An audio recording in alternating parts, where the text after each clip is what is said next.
దగ్గరికి వచ్చి ఏం అడుగుతుంది పరమాత్మ దగ్గరికి వచ్చి అయ్యా భగవంత నీకొక మాట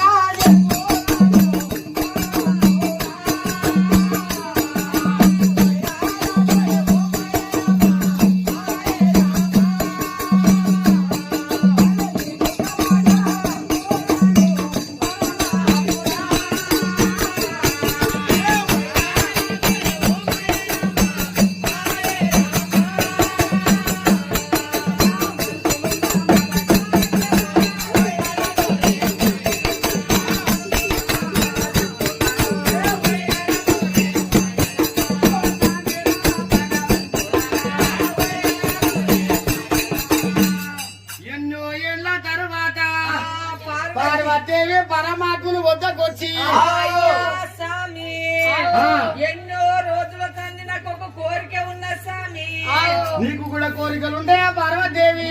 స్వామి నేను ఆడవిల్లను కానా నాకెందుకు కోరికలు ఉంటాయి స్వామి? సరే పార్వతీదేవి ఏమి కోరిక కలిగింది నీకు? లోకమంతా సంతానం ఇచ్చినావు స్వామి, నాకేమిచ్చినావు స్వామి నువ్వు? అవునే పార్వతీదేవి చెప్పు స్వామి. మనకెందుకు సంతాన బలము వీళ్ళంతా మానవ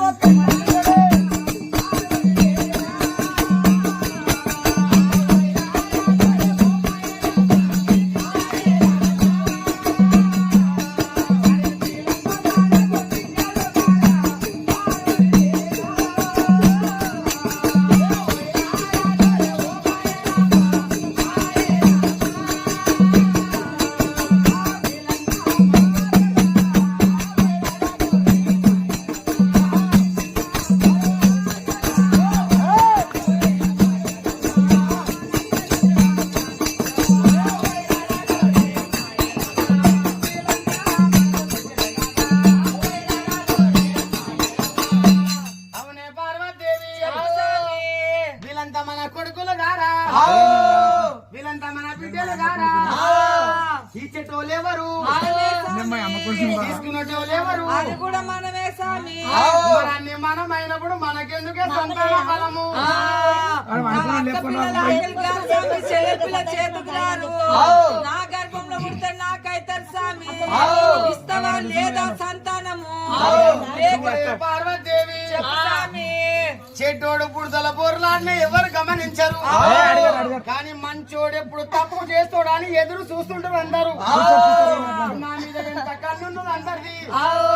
మంచోడు తప్పు చేస్తే ఊరంతా అప్పుడే ఎరకైపోతుంది. సాటిస్తారు స్వామి. నా మాట ఈయన పార్వతీదేవి మంచోని గురించి నెంకుతారు అందరూ. చెడ్డోడు బుడదల బొలినా రొచ్చులో బొలినా ఎవరు పట్టించుకోరు. తాగబోతు కుక్క ఎప్పటికీ అన్నెను పోలుతారు అంటారు, కానీ మంచోని తప్పు నెంకుతారు అందరూ. నా మాట ఈయన పార్వతీదేవి మనకు సంతాన బలం వద్దు, వీళ్ళంతా మన కొడుకులే, వీళ్ళంతా మనకు బిడ్డలే. నా మాట ఈయన మనకు సంతాన బలం వద్దుగా మాత్రం తప్పకుండా సంతానం కావాలి. లేదా సంతానం చెప్పు, లేకపోతే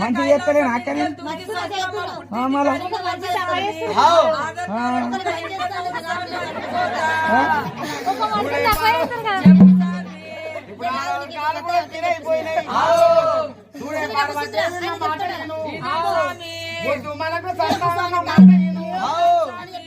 ఇస్తావా లేదా సంతానము?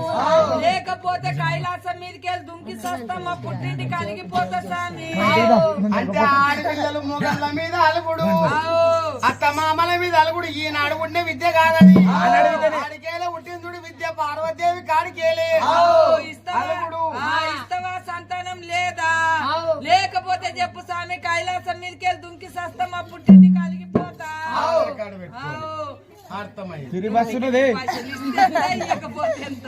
చూడే పార్వతీదేవి కొద్ది వద్దన్న కొద్ది సంతానం అడుగుతున్నావు. తప్పకుండా కావాలి స్వామి. గట్టి కావాలి సంతానం తప్పకుండా కావాలి స్వామి. ఎంత మంది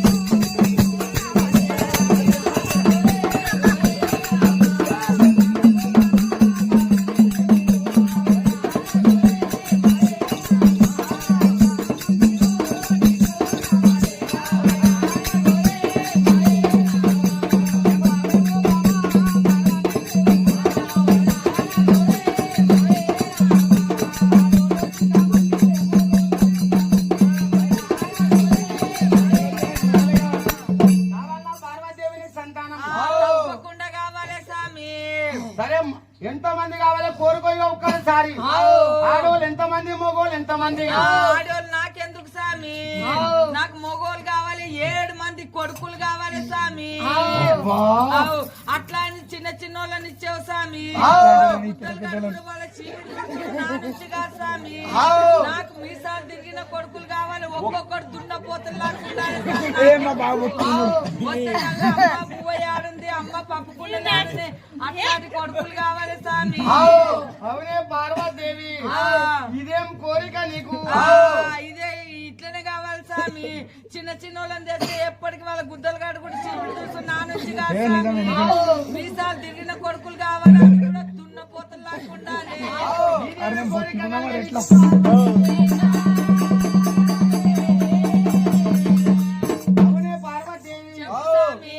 ఎందరో చిన్న చిన్న పిల్లలు కోరుకుంటారు కానీ నువ్వు మిసాలు తిరిగిన కొడుకులు కోరుకున్నావు చిన్నప్పటి నుంచి ఎందుకు పెంచు స్వామి తెలుసుకుందాం అనుకుంటున్నా స్వామి సరే నీకు 7 మంది కొడుకులు కావాలి కొడుకులు చేస్తావా లేదా స్వామి చెప్పు స్వామి మరి లేకపోతే చెప్పు స్వామి కైలాసం అర్థమైంది కైలాసం ఇంకా దుంకిసేస్తావు మా పుట్టింటికి లేకపోతే పోతావు ఇక సరే కొడుకులు కావాలి పోతా 3 నెలలు 6 నెలల కల్లా 7 మంది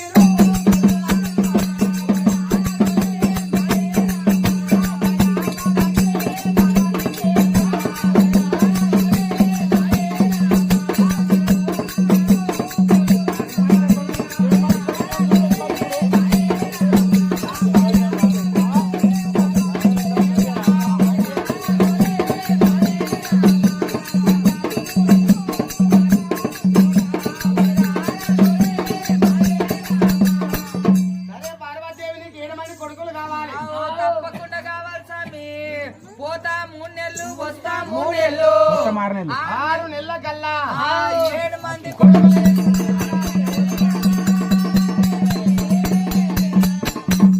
అప్పుడు పరమాత్ముడు పార్వతీదేవి 7 మంది కొడుకులు రమ్మని కాకపోతే పుట్టింది పోతే నేనాడ బతకాలి పార్వతీదేవి లేకపోతే పరమాత్ముడు లేడు పరమాత్ముడు లేకపోతే పార్వతీదేవి లేడు సరే పార్వతీదేవి ఎందుకుంటే వలుగుతావే నువ్వు లేకపోతే నేను ఆడికెళ్ళి వచ్చిందా మరి నీ కోసం అన్నది తెస్తా నేను సంతాన బలం వాదం పెట్టుకుంటే కూర్చుంటే ఈయన కూర్చుంటా స్వామి జల్ది పోయితే అబ్బాయిగా చూడే పార్వతీదేవి ఇక పోతుంది ఇక సంతాన బలం దానికి దవడలు పోయేటట్లున్నాయి స్వామి అప్పుడు పార్వతీదేవి సంతానం అడిగిందని పరమాత్ముడు కైలాసం కేలి సంతానం కొరకు ఎట్లా దిగుతున్నాడంటే ఎట్లున్నాయి దిగనికి పరమాత్ముడు మళ్ళీ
పరమాత్ముడు కైలాసం కేలి భూలోకం వచ్చి పార్వతీదేవి 7 మంది కొడుకుల రమ్మన్నది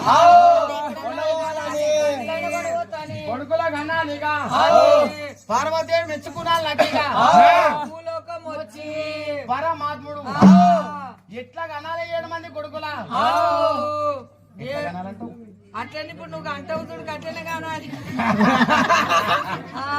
అప్పుడు పరమాత్ముడు భూలోకం వచ్చి 7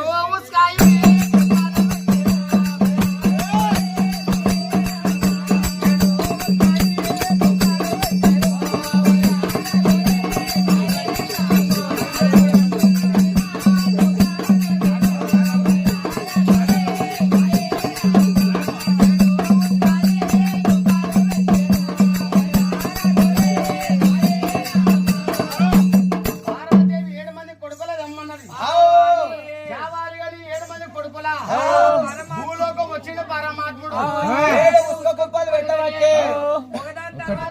ఒకదానంటే ఒకటి 7 లైన్ గా పెట్టి 7 ఉసుక కుప్పలు పెట్టిండు 7 ఉసుక కుప్పలల్లా ఆయన అంశతోటి 7 మంది పిల్లలు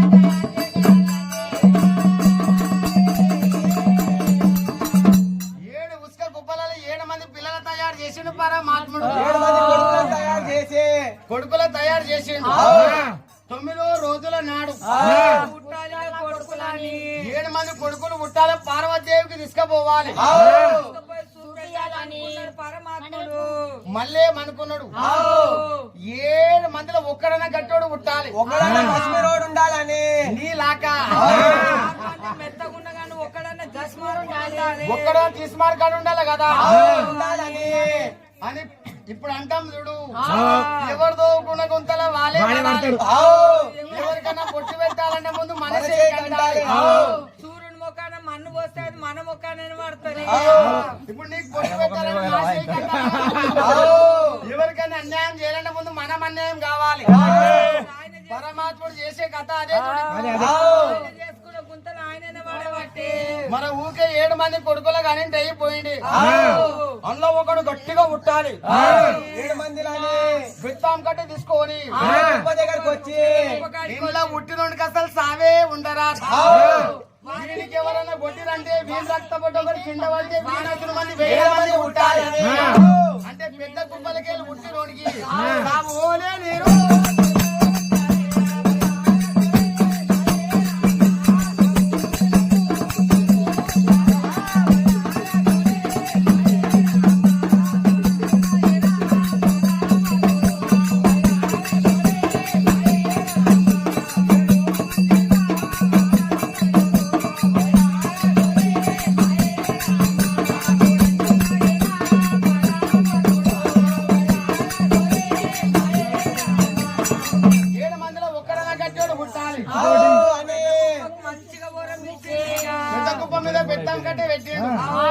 ఇంట్లో పుట్టిన వాళ్ళకి సాగే ఉండరాదు వానికి ఎవరన్నా కొట్టినంటే వాని రక్తపొట్టు ఒకటి కింద పడి అంటే వాడసలు మంది 1000 మంది పుట్టాలని అంటే పెద్ద కుప్పలకి వెళ్ళి పుట్టినోడికి సావులేని కొడుకు పుట్టాలి పెద్ద వరం ఇచ్చిండు నా కుప్పకు పెద్ద వరం ఇచ్చిండు వరం ఇచ్చిగా తపస్సు వడ్డీల పరమాత్ముడు 9వ రోజులు నాకు పుడతారు ఇక నా కొడుకులని 9వ రోజులు నాకు కొడుకులు పుడతారు కానీ తపస్సు పట్టింది ముఖమేసి తపస్సు పట్టిండు ఉసుక కుప్పల కాడ తపస్సు పట్టిడు ఒక్కరోజు తపస్సు పట్టి ఒక రోజు పోయి 2 రోజులు తపస్సు పట్టి 3 రోజుల నాడు ఈ తల్లికి తెలిసే కదా